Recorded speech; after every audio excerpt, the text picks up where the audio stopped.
हूल दिवस पर राज्यपाल ने क्रांतिकारियों को किया नमन। मुख्यमंत्री, नेता प्रतिपक्ष, प्रदेश भाजपा अध्यक्ष ने बलिदान को किया याद। साहिबगंज में भी दी गई श्रद्धांजलि। एसआईआर का दूसरा सत्र आज से शुरू। सीईओ ने खूंटी में लिया जायजा।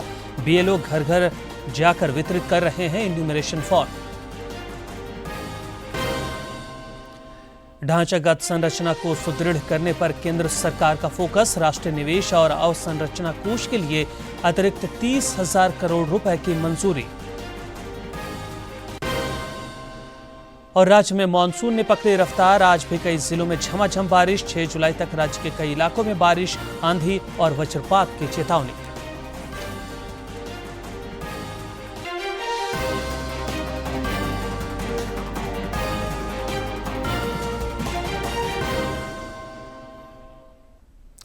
नमस्कार, खबरें झारखंड में स्वागत है आपका। मैं हूं रियाज आलम और अब समाचार विस्तार से। हूल क्रांति दिवस पर संताल के वीर सपूतों सिद्धू कान्हू, चांद भैरव और वीरांगना फूलो झानो सहित सभी शहीदों को कृतज्ञ राष्ट्र नमन कर रहा है। राष्ट्रपति द्रौपदी मुर्मू ने भी उनके बलिदान को सादर नमन किया है।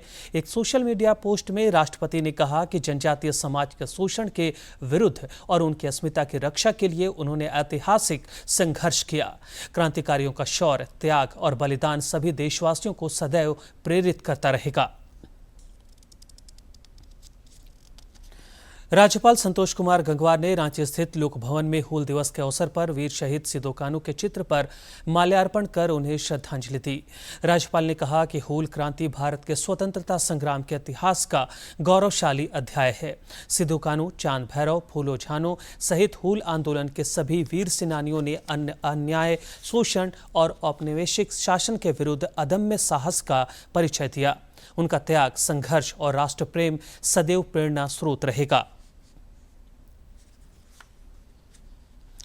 हूल क्रांति दिवस पर आज राज्य भर में कई कार्यक्रम आयोजित किए जा रहे हैं। मुख्यमंत्री हेमंत सोरेन ने रांची के सिद्धू कान्हू पार्क पहुंचकर अमर सेनानियों को श्रद्धांजलि अर्पित की। मौके पर श्री सोरेन ने कहा कि अमर वीर सपूत देश और समाज के लिए हमेशा प्रेरणा स्रोत बने रहेंगे। उन्होंने क्रांतिकारियों के सपनों का झारखंड बनाने की प्रतिबद्धता दोहराई।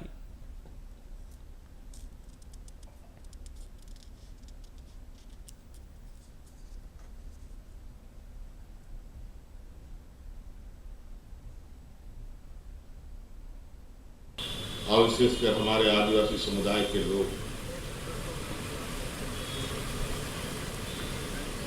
आज उनको, इन शहीदों को निश्चित रूप से याद कर रहे हैं। और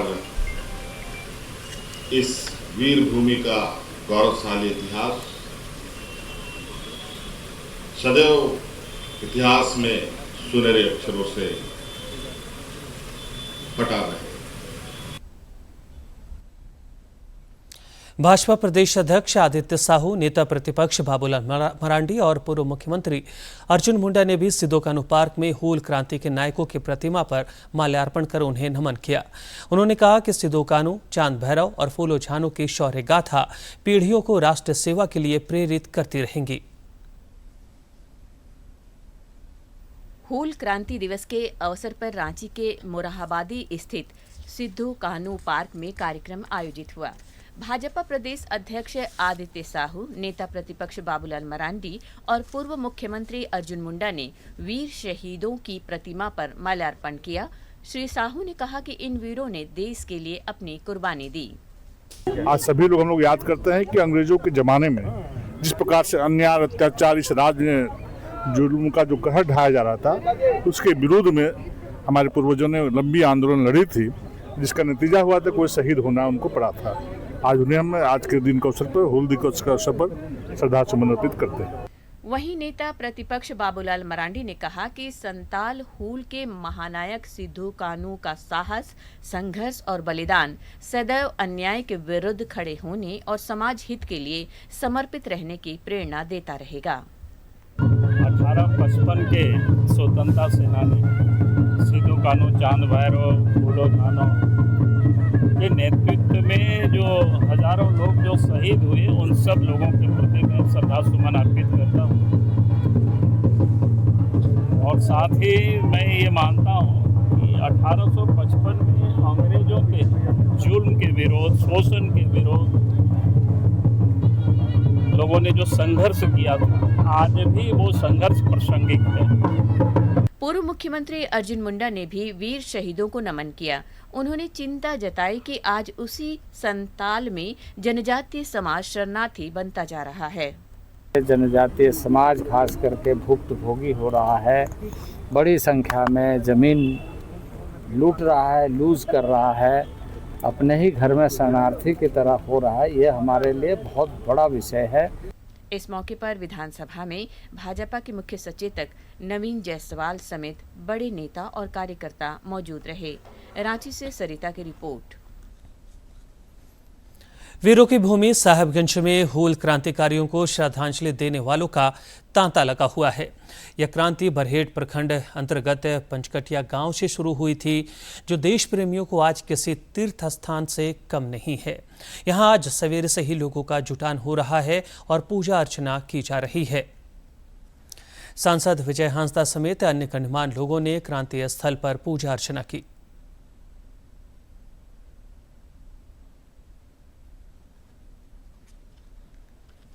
अंग्रेजों के दमन के खिलाफ साहिबगंज जिले के बरहेट प्रखंड स्थित पंचकटिया गांव से वर्ष 1855 में हूल क्रांति की शुरुआत हुई थी। आदिवासियों के आत्मसम्मान और जल जंगल जमीन की रक्षा के लिए वीर शहीद सिद्धू कान्हू, चांद भैरव, फूलो झानो ने संघर्ष किया और प्राणों की आहुति दी। इनकी स्मृति में बने शहीद स्थल में नेताओं और अन्य लोगों ने वीरों को श्रद्धांजलि अर्पित की। क्रांति जो शुरुआत हुआ था, उसी के यही जगह दिया है। हमारा फूल वेस्ता है, जहां हम लोग डेली उधर हर साल पूजा करने के लिए आते हैं। हर साल हम यहाँ पर सज धज के आते हैं और हमेशा यहाँ पर मतलब प्रणाम करके जाते हैं। 30 जून के दिन जो है हूल दिवस जो मनाया जाता है, और उसी के उपलक्ष्य में हम लोग आज इधर आए हुए हैं घूमने के लिए कि जो शहादत दी गई सिद्धू कान्हू, चांद भैरव के द्वारा, तो उनको याद करना आज के दिन में बहुत ही लाजमी है। मौके पर सांसद विजय हांसदा, विधायक धनंजय सोरेन, मोहम्मद ताजुद्दीन, बरहेट विधायक हेमंत सोरेन के प्रतिनिधि पंकज मिश्रा, पूर्व विधायक लॉबिन हेम्ब्रम समेत सैकड़ों लोगों ने शहीदी स्थल पर श्रद्धांजलि अर्पित की और वीरों की स्मृतियों को याद किया। सब लोग जान रहे हैं, पूरे देश दुनिया के लोग जान रहे हैं कि आज का ये हूल दिवस है। और ये हूल दिवस हमारे जो स्वतंत्रता सेनानी अभी सिद्धू कान्हू, चांद भैरव, फूलो झानो के द्वारा जो अंग्रेजों के खिलाफ में इन लोगों ने आवाज बुलंद किया था आज के दिन, और कितने हजार लोग, 40,000 लोगों के नेतृत्व में बहुत सारे लोग मारे गए। बहुत सारे लोगों को तो जेल में ही दम तोड़ना पड़ा, बहुत लोगों को फांसी भी दी गई। तो आज के दिन, इस दिन का हम लोग यादगार रखने के लिए आज के दिन को हम लोग बनाते आ रहे हैं और सदियों से बनाते आ रहे हैं। इस शहीद स्थल पर झारखंड समेत विभिन्न राज्यों से लोग पहुंचे और शहीदों के प्रति सद्भावना व्यक्त की। आज हमारा भारत देश समावेशी बनते जा रहा है। भिन्न जनजातियों के हम आगे साथ में बढ़ रहे हैं। युवा पीढ़ी को ये क्रांतिकारी संदेश इस उठाव से, विद्रोह से होता है कि हमारी स्वतंत्रता, हमारी अस्मिता, हमारा स्वाभिमान, देश का राष्ट्र प्रेम और एक संघता, इसको साथ में लेकर हमें आगे बढ़ना है। हम आ पहुंचे हैं बरहेट प्रखंड के पंचकटिया। ये पंचकटिया, यहीं से हूल क्रांति की शुरुआत हुई थी। यहाँ के जो स्थानीय लोग हैं, उनके मन में यहाँ के प्रति एक विशेष श्रद्धा है। आज देश हूल के पुरोधा को याद कर रहा है। Anand Kumar Ojha, DD news, Sahibganj. संताल परगना के अन्य जिलों में भी हूल क्रांति दिवस पर शहीदों को श्रद्धांजलि दी जा रही है। पूर्व मुख्यमंत्री चंपाई सोरेन जामताड़ा के आमलावनी में हूल दिवस कार्यक्रम में शामिल हुए। इस दौरान उन्होंने सिद्धू कान्हू की आदमकद प्रतिमा पर माल्यार्पण कर उन्हें नमन किया। इस दौरान उन्होंने राज्य सरकार पर निशाना साधते हुए कहा कि आज के इस खास दिवस पर भी सिद्धू कान्हू के गांव में कोई कार्यक्रम नहीं हो रहा है, जो बेहद दुर्भाग्यपूर्ण है। वहां स्थानीय लोगों की स्वतंत्रता छीन ली गई है और भोगनाडीह को पुलिस छावनी में तब्दील कर दिया गया है। पूर्व मुख्यमंत्री ने जनजातीय समाज के हित में आंदोलन तेज करने का संकल्प दोहराया।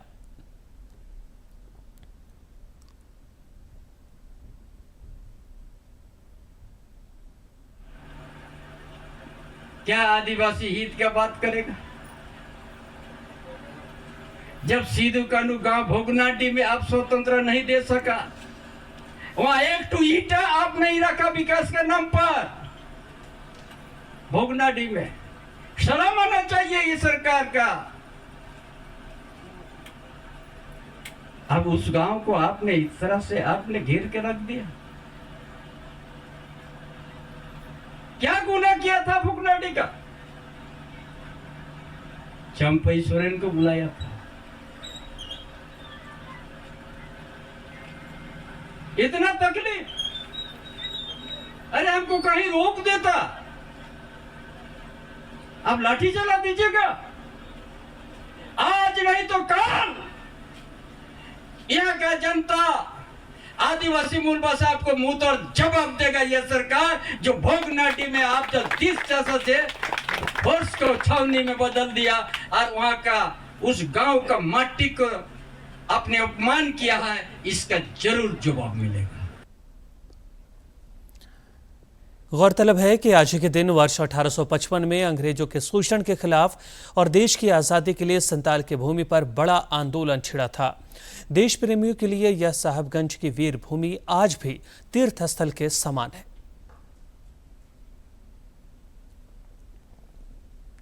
साहिबगंज की पावन धरती आज भी हूल विद्रोह की अमर गाथा और उसके वीर सपूतों के अदम्य साहस की साक्षी है। यहाँ की वादियों में आज भी उस ऐतिहासिक जनक्रांति की गूंज महसूस की जा सकती है, जिसने अंग्रेजी हुकूमत की नींव तक हिला दी थी।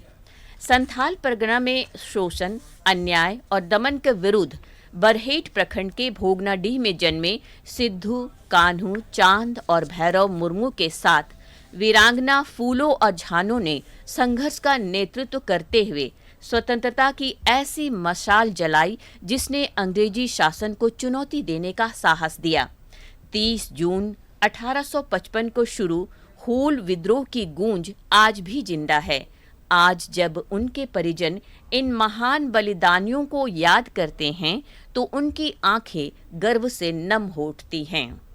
वीर शहीदों से यही हमें प्रेरणा मिलती है, अपने अधिकार के लिए, अपने समाज के लिए, देश के लिए, राज्य के लिए, जल जंगल जमीन के लिए और एक फूल की जरूरत है।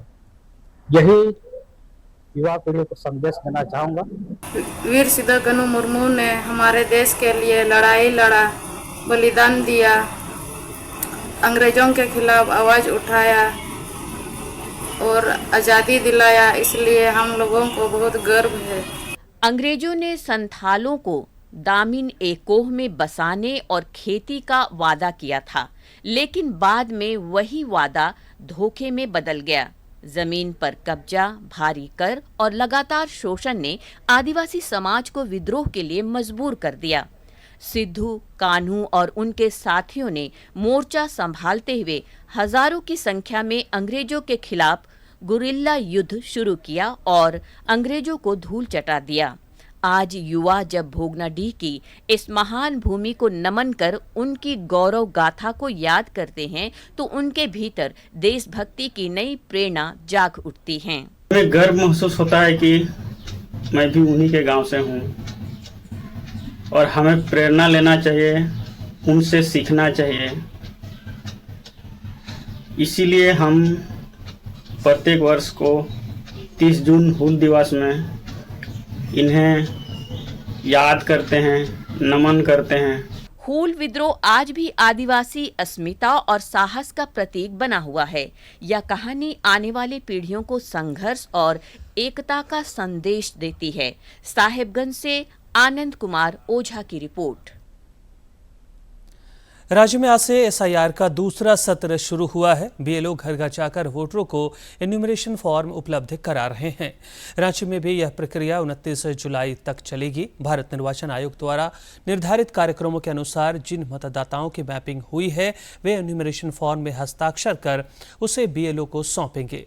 5 अगस्त को मतदाता सूची के प्रारूप का प्रकाशन होगा। एसआईआर की प्रक्रिया के बाद 7 अक्टूबर को अंतिम रूप से मतदाता सूची प्रकाशित की जाएगी।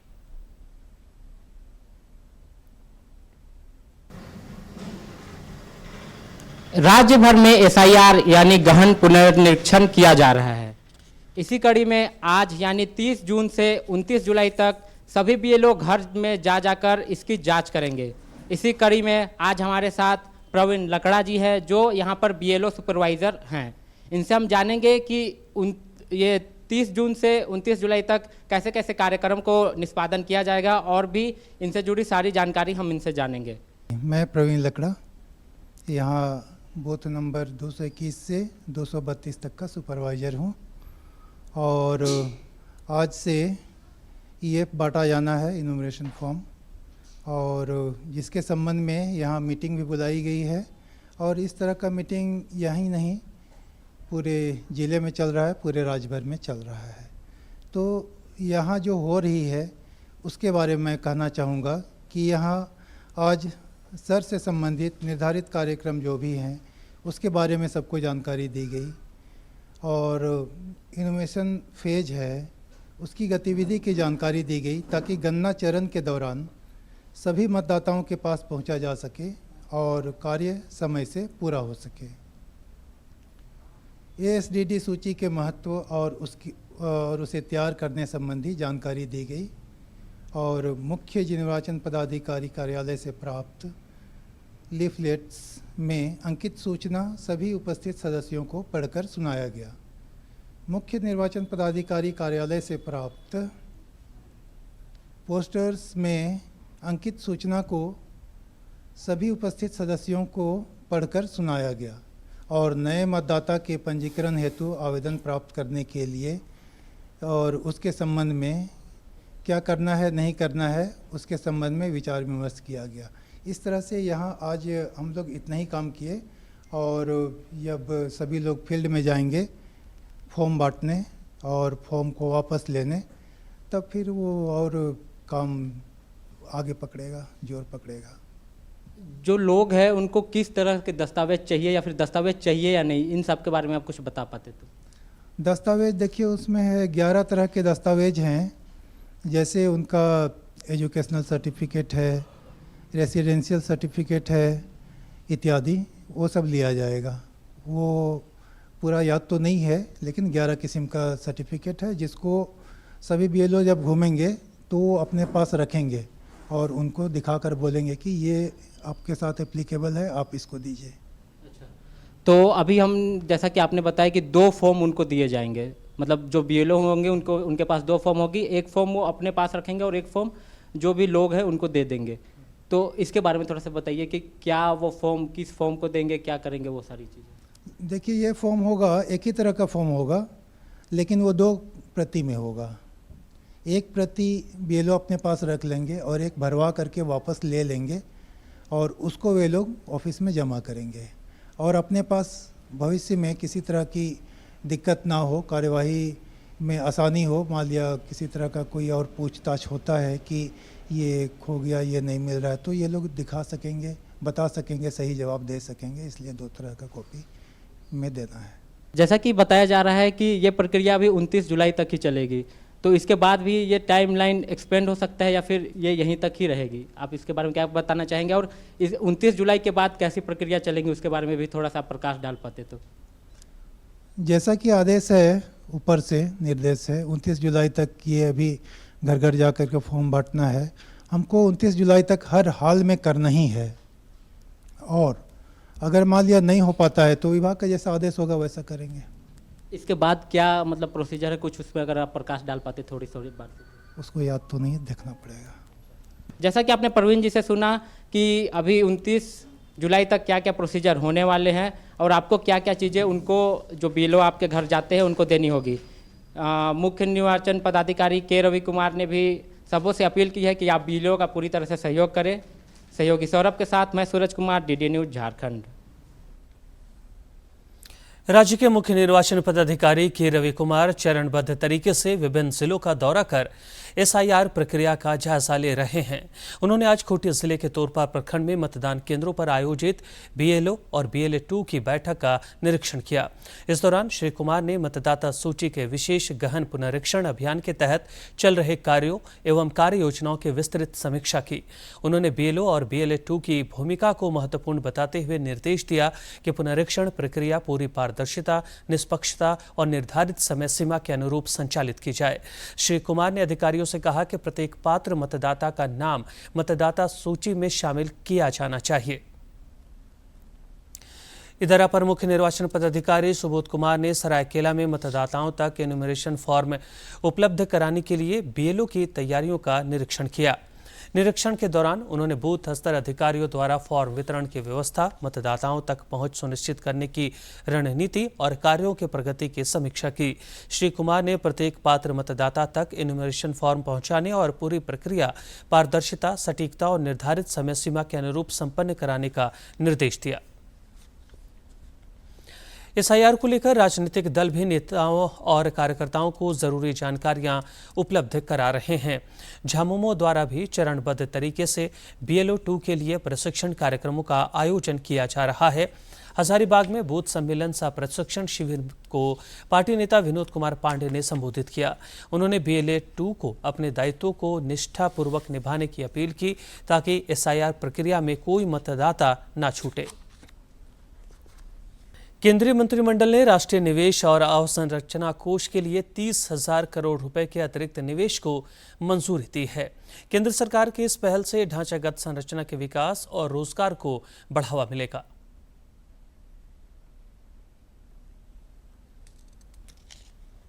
देश में बुनियादी ढांचे के विकास और निजी निवेश को बढ़ावा देने के लिए केंद्र सरकार ने एक बड़ा फैसला किया है। प्रधानमंत्री नरेंद्र मोदी की अध्यक्षता में केंद्रीय मंत्रिमंडल ने राष्ट्रीय निवेश और अवसंरचना कोष यानी NIIF के नए और आगामी फंडों के लिए 30,000 करोड़ रुपए के अतिरिक्त निवेश को मंजूरी दी है। इसके साथ ही NIIF में भारत सरकार की कुल निवेश प्रतिबद्धता बढ़कर 60,000 करोड़ रुपए हो गई और साथ ही राष्ट्रीय निवेश और अवसंरचना कोष भारत सरकार समर्थित एक ऐसा निवेश मंच है जो देश में सड़क, रेल, बंदरगाह, हवाई अड्डे, बिजली, डिजिटल इंफ्रास्ट्रक्चर और शहरी विकास जैसी बड़ी परियोजनाओं में घरेलू और विदेशी निवेश आकर्षित करता है।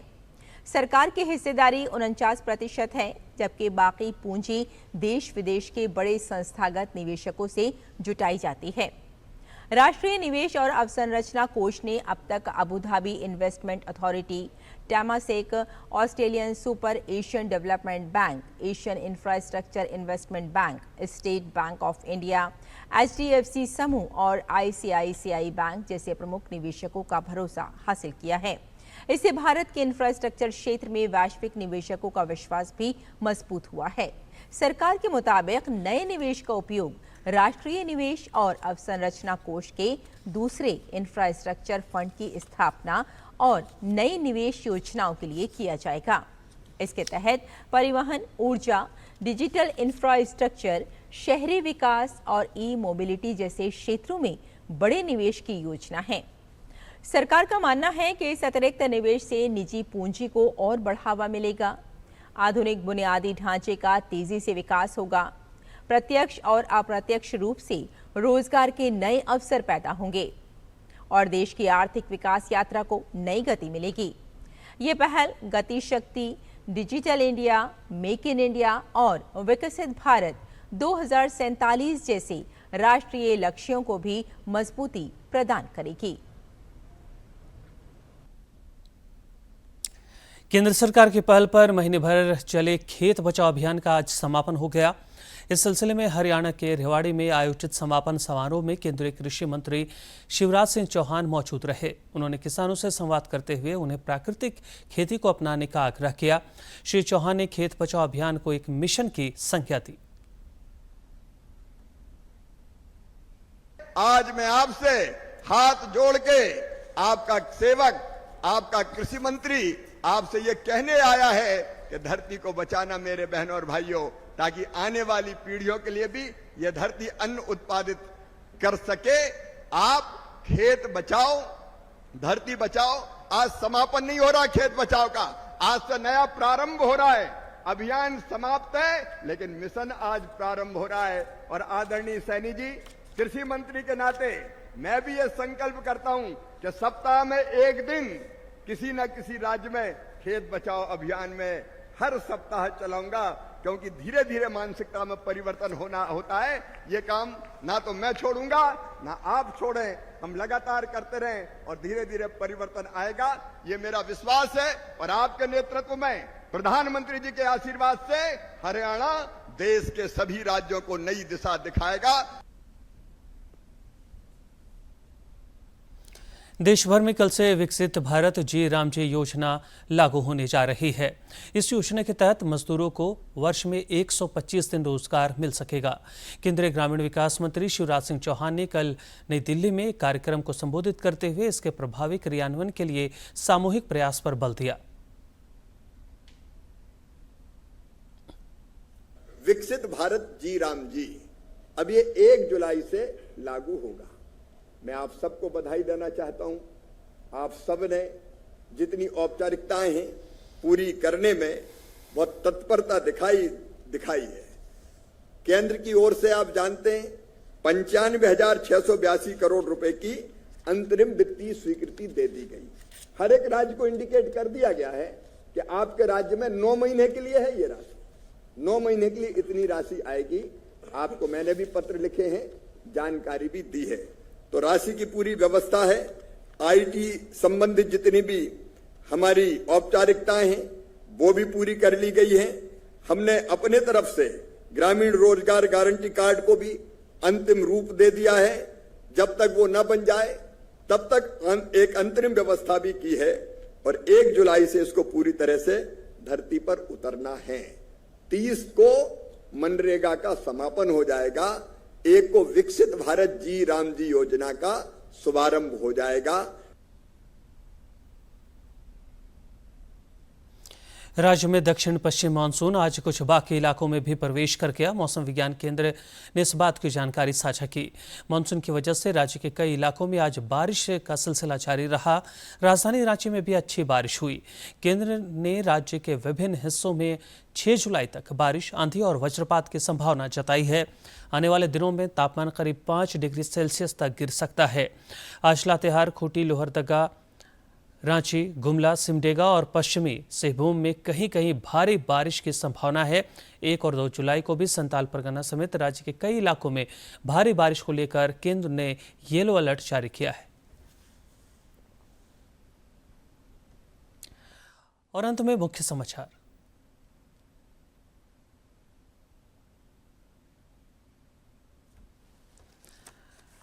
हूल दिवस पर राज्यपाल ने क्रांतिकारियों को किया नमन। मुख्यमंत्री, नेता प्रतिपक्ष, प्रदेश भाजपा अध्यक्ष ने बलिदान को किया याद।